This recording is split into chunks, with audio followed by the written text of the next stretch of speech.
ઉતાવળમાં હું આવતો હતો અને એમાં મને આમાં તે અધિકારી હશે તે ખબર હશે, 12 મહિના નથી થયા વાતને હજી, આમાં લગભગ એસઓજી હોય કે આરઆરસીએલ કંઈક મને ખબર નહીં, પણ એવું કંઈક હતું. તમે જ હતા ને સાહેબ? હા.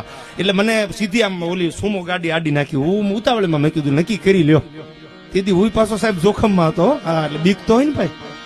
એટલે હું બરોબર ગાડી ઉભી રાખી હતી કે ઓળખે તો શી ખબર, ઓળખતા આમ તો, એટલે કે બ્લેક કાચ કેમ છે, નંબર પ્લેટ કેમ નથી, કાયદાના રૂલ છે ને ભાઈ, એમાં રહેવું પડે. ડિસિપ્લિન થી વાત કરો તો અધિકારી કોઈ પણ સમજે.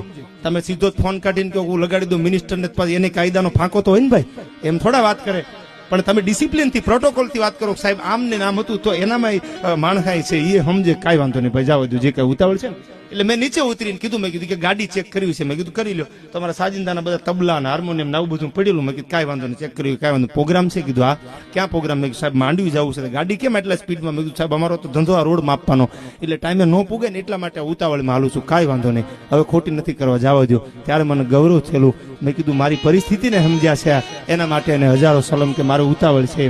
બાકી નંબર પ્લેટ નથી, કાળા કાચ છે, ધારે તો એમાં મેમોય ફાટે ને ગાડીએ ડિટેન થાય, પણ કલાકાર છે ને, કાંઈ વાંધો નહીં, જવા દો.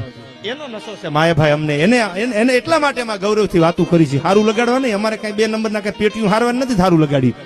અને એ ધંધો કરવો નથી, દાડીયું કરવી, બાકી એ ધંધો નથી જ કરવાનો થતો ભાઈ. એટલે કોઈને એવું થાય કે પોલીસને સારું લગાડ્યું હતી શોખતી, એવી વાત નથી, પણ કર્યું છે એટલે બોલવું પડે છે, જેને રાખ્યું છે એટલે બોલવું પડે છે. અડધી રાતે માયાભાઈ કીધું ભાવનગરના પ્રોગ્રામમાં ચા પાઈને પછી મોકલવા વાળા છે એમને.